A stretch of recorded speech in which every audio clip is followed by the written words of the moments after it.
할렐루야.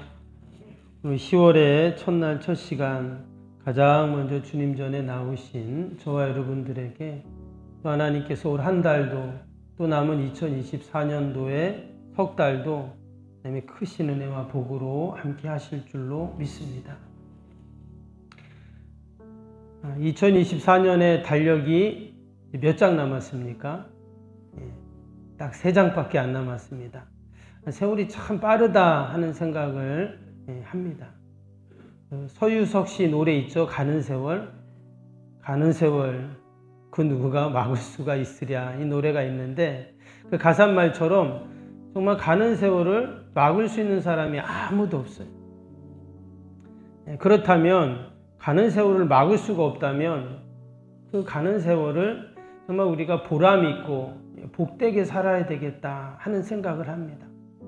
그냥 세월 흘러가나 보다 이게 아니라 그 믿음의 성도들은 정말 이 남은 나의 삶의 하루하루 마치 2024년도가 3달밖에 남지 않은 것처럼 언젠가는 12월 31일이 딱 될 거 아니에요? 우리 인생도 분명히 그 12월 31일이 있다는 겁니다. 그렇다면 과연 우리가 어떻게 살아야 할까? 오늘 이 빌립보서는 바울이 빌립보 교회에 보낸 편지인데 18절에 보니까 눈물을 흘리면서 그 빌립보 교회 성도들에게 어떤 얘기를 하고 있어요. 과연 어떤 얘기를 하고 있나? 하나님께서 바울을 통해서 그 빌립보 교회 성도들에게 해주셨던 그 귀한 하나님의 은혜의 말씀을 우리가 이 시간 하나님이 나에게 주시는 말씀으로 받고 우리가 올 한 달도 또 남은 2024년도도 늘 승리하는 저와 여러분이 되시기를 주님의 이름으로 축복합니다. 우리는 늘 인생의 답을 어디서 찾아야 할까요? 하나님 말씀, 성경에서 우리는 찾아야 합니다. 바울이 그 인생의 마지막 남은 시간들을 그가 믿음 안에서 어떻게 살았는가를 우리는 오늘 말씀을 통해서 알 수가 있습니다. 믿음의 사람, 또 기도의 사람, 또 하나님의 사람은 어떠한 모습으로 인생의 마지막 시간을 보내는가. 이 빌립보서를 쓰고 바울이 한 5, 6년 정도 있다가 이제 죽게 되거든요. 그래서 바울이 그 남은 시간들을 어떻게 보냈는가. 교인들에게, 빌립보 교인들에게도 이야기를 했지만 먼저 자기 자신이 어떠한 신앙으로 살았는가를 우리가 이 말씀을 통해서 알 수가 있어요. 많은 말씀들이 있지만 특별히 우리 10절, 11절 볼까요? 10절, 11절 보시면 내가 그리스도와 그의 부활의 권능과 그 고난에 참여함을 알고자 하여 그의 죽으심을 본받아 어떻게 해서든지 죽은 자 가운데서 부활에 이르려 하노니. 여기 보면 바울이 11절에 부활에 이르려 한다는 표현을 썼습니다. 부활에 이르려 한다. 말씀드린 것처럼 바울이 순교하기 전에 한 5, 6년 전에 이 빌립보서를 썼다 이렇게 이제 이야기하는데요. 지금 바울의 나이가 대략 60이 조금 넘은 이제 그런 나이입니다. 근데 그가 지금 있는 곳이 어디냐? 이 빌립보서가 옥중서신이라고 하죠. 그러니까 감옥에 지금 그가 있는 것입니다. 대략 한 30여 년 전에 그가 다메섹에서 예수님을 만났습니다. 그러니까 지난 30년 동안 그가 줄곧 복음의 열정에 사로잡혀서 소아시아를 누비면서 또 나중에 마게도냐로 건너갔죠. 마게도냐에서 그리고 나중에는 로마까지 그가 복음을 향해서 마치 복음의 막노동꾼이다 이런 표현을 쓰는데 가는 곳마다 복음을 전하고 교회를 세우고 하나님 나라를 위해서 그가 열심히 지금까지 달려왔습니다. 기독교 역사 가운데 바울처럼 큰 족적을 남긴 사람이 없죠. 그럼 바울이 지금 어디에 있는가? 지금 그가 감옥에 있다는 거예요. 감옥이라는 것은 절망의 장소고 실패의 장소고 모든 인생의 마지막이 감옥인데 지금 그가 그 감옥에 있다는 겁니다. 잘못을 하고 그가 문제가 있어서 벌을 받고 감옥에 갔다면 이해가 되지만 그는 지금 아무 잘못도 없죠. 도리어 오해를 받고 누명을 쓰고 억울하게 감옥에 간 그런 상태입니다. 그런데 그가 그 감옥에서 자신의 그 억울함, 부당함을 주장할 수 있는데 그는 그렇게 하지 않아요. 심지어는 1장 12절에 뭐라고 했냐면 형제들아 내가 당한 일이 도리어 복음 전파에 진전이 될 줄로 내가 아노라 그랬어요. 또 21절에는 내가 그리스도를 위해서 사는 것, 죽는 것이 유익하다 이런 또 표현을 했습니다. 그리고 또 1장 29절에도 보면 내가 주님을 위해서 고난을 받는 것이 나에게 합당하다 또 이렇게 말을 했어요. 그러니까 그가 낙심하고 절망하는 것이 아니라 도리어 그 감옥 안에서 소망을 갖고 담대하고 이것이 유익하다 이런 말을 한다는 거예요. 왜 그런 얘기를 했을까? 그 이유는 딱 하나입니다. 부활신앙 때문에 그랬어요. 부활신앙. 예수님이 2000년 전에 십자가에 죽으시고 부활하신 것을 우리는 다 알고 있습니다. 근데 그 부활의 사건을 그냥 예수님의 사건으로 그냥 지식적으로 내가 알고 있는 것이 아니라 그 부활에 나의 부활이 된다는 겁니다. 오늘 10절 다시 볼까요? 내가 그리스도와 그 부활의 권능과 그 고난의 참여를 알고자 하여 그의 죽으심을 본받아 어떻게 해서든지 죽은 자 가운데 부활에 이르려 한다. 이건 내가 부활에 이르려 한다는 말이거든요. 즉 주님의 부활로 끝나는 것이 아니라 그 부활이 나의 부활이 된다. 그래서 지금 그는 죽을 수밖에 없고 절망할 수밖에 없는, 포기할 수밖에 없는 그런 상황임에도 불구하고 그 부활의 신앙으로 어떻게 해요? 더 견고해지는 거죠. 그리고 우리가 올 한 달 또 남은 2024년도를 어떻게 살아야 할까? 저와 여러분이 바울처럼 부활 신앙으로 더 우리가 견고해질 수 있기를 축복합니다. 그 부활 신앙으로 내가 견고해지면 어떤 상황 속에서도 우리는 넉넉히 승리하고 늘 하나님께 영광을 돌리는 우리의 삶이 될 줄로 믿습니다. 여러분 부활을 영어로 리바이벌이라고 합니다. 리바이벌이 뭡니까? 부흥이거든요. 우리가 부활 신앙으로 견고해질 때 우리 개인의 부활, 부흥, 또 우리 가정의 부흥, 주님의 교회의 부흥, 또 이민족의 부흥으로 이어진다는 말이죠. 우리가 남은 한 달, 남은 석 달, 우리 모두 부활 신앙으로 늘 승리하고 부흥하는 은혜가 있기를 축복합니다. 또 12절 보겠습니다. 12절 보니까 내가 이미 얻었다 함도 아니요 오직 온전히 이루었다 함도 아니라 오직 내가 그리스도 예수께 잡힌 바 된 그것을 잡으려고 달려가노라. 14절도 봅니다. 푯대를 향하여 그리스도 예수 안에서 하나님이 위에서 부르신 부르심의 상을 위하여 달려가노라. 지금 바울이 지난 30여 년 동안 열심히 복을 위해 달려왔다고 했죠. 그리고 이제 그도 나이를 먹었습니다. 그런데 그는 지금 여전히 뭐라고 해요? 12절 말씀에도 내가 그것을 잡으려고 달려간다. 14절에도 내가 달려간다. 그 멈추지 않아요. 여전히 그는 달려가고 있다는 겁니다. 심지어 그를 감옥에 지금 가둔 상태인데 그럼에도 불구하고 어떻게 해요?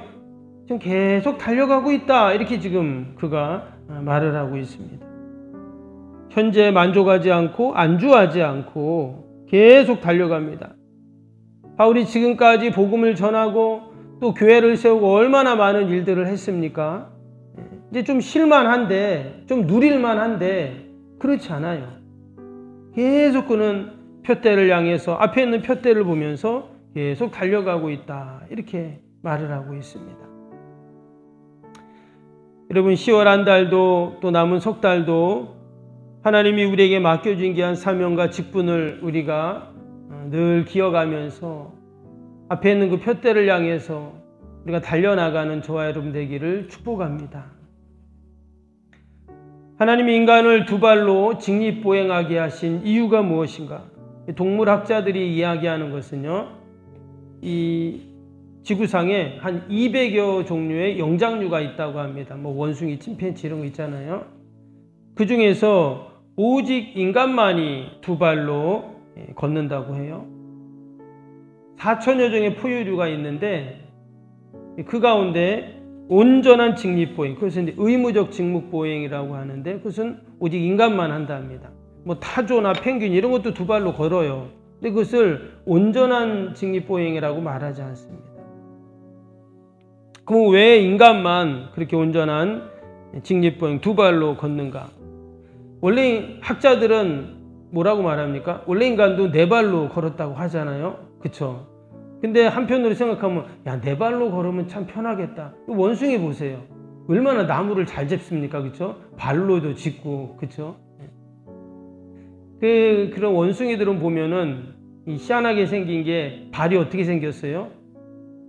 손같이 생겼잖아요. 앞에 4개 있고, 그리고 마치 엄지발가락은 옆으로 되어 있어요. 그래서 나무를 손으로 나무를 짚는 것처럼 발로도 나무를 얼마나 잘 집어요. 그렇죠? 아, 저러면 참 편하겠다. 나무 올라가서 무슨 과일 같은 것도 따기도 쉽고.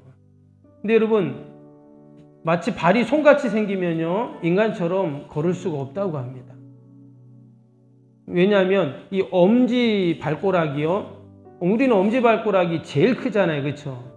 그리고 4개 발가락처럼 앞으로 되어 있어요. 그 이유가 뭐냐?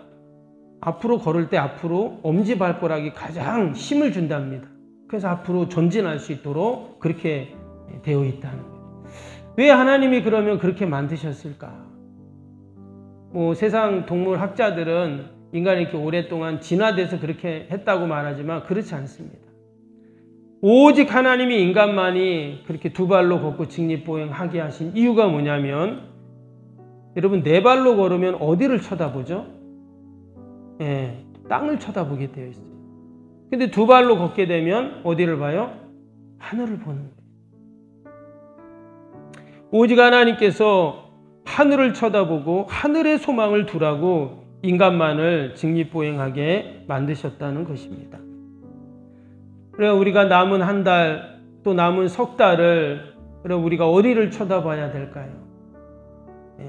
오직 하늘을 쳐다보면서 우리가 살아야 할 줄로 믿습니다. 우리가 네 발로 걷는다면 땅을 봐도 됩니다. 근데 하나님께서 땅 보지 말고 하늘 보라고 우리를 두 발로 서게 하셨는데 여전히 땅만 보고 살아간다면 그 다음은 말하지 않겠습니다. 여러분, 우리가 하늘을 볼 때 참된 우리의 삶이 복된 인생이 될 줄로 믿습니다. 푯대를 향하여 달려간다는 말은 그 말입니다. 하늘을 본다는 거예요.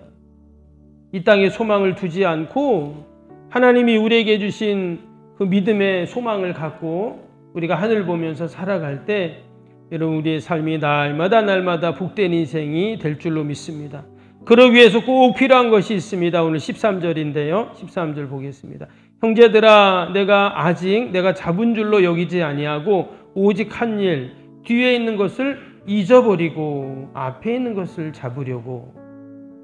앞에 나온 말씀, 푯대를 향하여 달려간다는 말씀과 이어집니다. 근데 여기 한 가지 뭐라고 말했냐면 오직 한 일, 뒤에 있는 것을 잊어버리고 그랬어요. 뒤에 있는 것을 잊어버린다.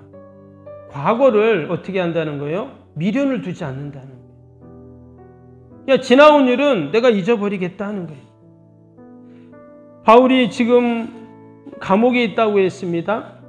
근데 만약에 그곳에서 자신의 지난날 말을 생각하면서 자신의 이루었던 업적, 또 과업 이런 것들 생각하면서 지금 내가 왜 여기 있지 신세를 한탄한다면, 넋두리만 하고 있다면 우리가 알고 있는 바울은 없을 거예요. 근데 그는 여전히 심지어 감옥에 있어도 푯대를 향해서 그가 달려나가는 그 모습을 우리는 보게 됩니다. 과거에 매이지 않는다는 거예요. 출애굽한 이스라엘 백성들이 여러분 광야를 지나면서 계속 한 말이 있습니다. 그 말이 뭐죠? 애굽으로 돌아가자. 애굽으로 돌아가자는 거예요. 약속의 땅을 향해 가고 있으면서도 여전히 애굽으로 돌아가자. 애굽으로 돌아가자. 옛날이 좋았는데. 옛날이 좋았죠. 그러나 하나님의 약속의 땅에 비하면 그것은 비교할 수 없죠. 조금만 힘들면, 조금만 더우면, 조금만 추우면, 조금만 먹을 게 없으면, 조금만 목마르면 계속 애굽으로 돌아가자 그랬거든요. 결국 그런 사람들은 어땠습니까? 애굽으로 가지도 못하고 약속의 땅으로 들어가지도 못하고 그냥 그 광야에서 인생이 끝나버리게 되었죠. 그러나 하나님이 주신 그 약속의 땅, 그 표대를 향하여 달려가고 바라봤던 자들, 여호수아 갈렙은 어때요? 하나님의 약속의 땅에 무사히 들어가게 되었습니다. 우리가 과거에 매여 있고 또 과거에 머물러 있는 우리의 모습이 아니라 믿음은 현재형이라고 하잖아요. 우리가 부활 신앙으로 더욱더 견고해지고 여러분 남은 2024년도의 석 달을 우리가 하늘의 소망을 두면서 나아갈 때 날마다 복된 하루가 되고 또 우리가 소망하고 계획하는 것들을 아름답게 이루어가는 그러한 한 달 또 석 달이 될 줄로 믿습니다. 날마다 믿음으로 승리하는 저와 여러분이 되시기를 주님의 이름으로 축복합니다. 우리 오늘 화요일 기도 또 말씀 생각하면서 기도하겠습니다. 화요일 기도입니다. 시공과 관련한 모든 인허가 절차가 순조롭게 진행되게 하옵소서. 아멘. 건축위원과 설계 및 시공사 간의 원활한 소통이 이루어지게 하옵소서. 아멘. 공사기간 동안 날씨와 모든 환경을 주장하셔서 공정에 차질이 없게 하옵소서. 아멘. 지역 주민들에게 불편함을 끼치지 않는 안전한 공법으로 건축되게 하옵소서. 아멘. 착공부터 완공에 이르기까지 지역사회와 긴밀한 우호관계를 유지하게 하옵소서. 아멘. 건축과 건설사 시공사를 붙드시고 초심을 잃지 않고 잘 감당하게 하옵소서. 아멘. 공사기간 동안 안전사고나 불미스러운 일이 한 건도 발생하지 않게 하옵소서. 아멘. 성실하고 책임감 있는 감리로 건축의 시작과 끝이 완벽하게 진행되게 하옵소서. 아멘. 자재 품질 및 검수가 철저히 이루어지고 공사 일정이 지체되지 않게 하옵소서. 아멘. 최적의 공사기간과 공사비 절감을 위해 세밀한 업무가 이루어지게 하옵소서. 아멘. 꼼꼼한 업무로 불필요한 비용 발생을 원천적으로 차단하게 하옵소서. 아멘. 건축에 필요한 모든 재정이 시기적절하게 잘 채워지게 하옵소서. 아멘. 입당에 이르기까지 모든 건축 과정에 재정의 집행이 어려움 없게 하옵소서. 아멘. 헌금을 약정하고 드리는 성도들에게 복을 주셔서 간증이 넘치게 하옵소서. 아멘. 건축으로 인한 교회 사역이 위축되지 않도록 풍성한 재정으로 채워 주옵소서. 아멘. 예수님의 이름으로 기도합니다. 아멘. 사랑과 은혜가 충만하신 하나님 아버지, 10월의 첫날 첫 시간 가장 먼저 주님 전으로 달려오게 하시고 또 남은 석 달을 다 하나님께 올려드리며 부활의 신앙으로 하늘의 소망을 두며 아버지 이처럼 주님 앞에 나왔습니다. 하나님께서 올 한 달도 우리의 가정과 자녀와 일터와 모든 소망과 계획 가운데 함께하여 주옵소서. 늘 하나님 승리하는 저희들이 되게 하여 주옵소서. 믿음으로 어떤 묶이고 다치고 막힌 문제들도 다 해결할 줄로 믿습니다. 어둠의 영들 틈타지 않게 하여 주시고 늘 하나님 말씀 붙잡고 승리하는 저희들이 다 되게 하여 주옵소서. 과거에 매이지 않게 하시고 뒤에 것에 미련을 두지 않게 하시고 하나님이 우리에게 주신 표대를 향하여 달려나가는 저희들이 다 되게 하여 주옵소서. 출애굽한 이스라엘 백성들이 애굽으로 돌아가자 했을 때 결국 그들은 광야에서 다 끝나는 인생이 되었습니다. 하나님, 우리가 바울처럼 심지어 감옥에 있을지라도 하나님, 우리가 늘 하나님 말씀 붙잡고 믿음으로 우리가 승리하는 저희들 다 되도록 축복하여 주옵소서. 아버지, 세계 곳곳에서 전쟁과 또 테러와 또 아버지 온갖 자연재해로 고통을 당하고 있습니다. 하나님 은혜와 긍휼을 베풀어 주시옵소서. 이 땅의 모든 어둠의 영들이 물러가게 하시고 저 북녘의 어둠의 영들이 물러가게 하시고 이 땅에 참 그리스도의 평강과 하나님 나라의 평화가 임하게 하여 주옵소서. 주님의 몸 된 교회 하나님 지금까지 하나님이 지키시고 도우시고 아버지, 많은 기도의 사람들을 통해서 지금까지 주님의 교회를 세워가셨는 줄로 믿습니다. 우리 믿음의 선배들의 신앙의 바통을 우리가 잘 이어받게 하여 주옵소서. 아버지, 그 기도의 불이 꺼지지 않게 하여 주옵소서. 주님의 교회가 날마다 부흥하게 하여 주옵소서. 우리가 새성전 시대를 소망하게 하여 주옵소서. 아버지, 마지막 때의 이 온탁하고 아버지 타락한 이 시대 가운데 주님의 교회가 참 빛과 소금의 역할을 감당하며 참 구원의 방조로 부족함이 없게 하여 주시옵소서. 우리 지역에 또 포항에 아버지, 아직도 주님을 알지 못하는 수많은 죽어가는 영혼들, 그들을 불쌍히 여기게 하여 주시고 주님의 교회가 이 귀한 사명을 잘 감당하여 하나님께 칭찬받게 하시고 아버지, 이전을 드나드는 모든 발걸음들이 다 복되게 하여 주시옵소서. 아버지, 오늘도 우리 건강 꼭 붙잡아 주시고 병사 있는 환우들, 연로하신 어르신들 늘 강건하게 하셔서 아버지, 건강 때문에 염려 근심하지 않게 하시고 자녀 때문에 근심하지 않게 하시고 물질 때문에 근심하지 않게 하시고 늘 하나님이 부어주시는 은혜와 축복으로 충만케 하여 주옵소서. 감사하며 예수님의 이름으로 기도하옵나이다. 아멘. 하늘에 계신 우리 아버지, 아버지의 이름을 거룩하게 하시며 아버지의 나라가 오게 하시며 아버지의 뜻이 하늘에서와 같이 땅에서도 이루어지게 하소서. 오늘 우리에게 일용할 양식을 주시고 우리가 우리에게 잘못한 사람을 용서하여 준 것 같이 우리 죄를 용서하여 주시고 우리를 시험에 빠지지 않게 하시고 악에서 구하소서. 나라와 권능과 영광이 영원히 아버지의 것입니다. 아멘. 사랑과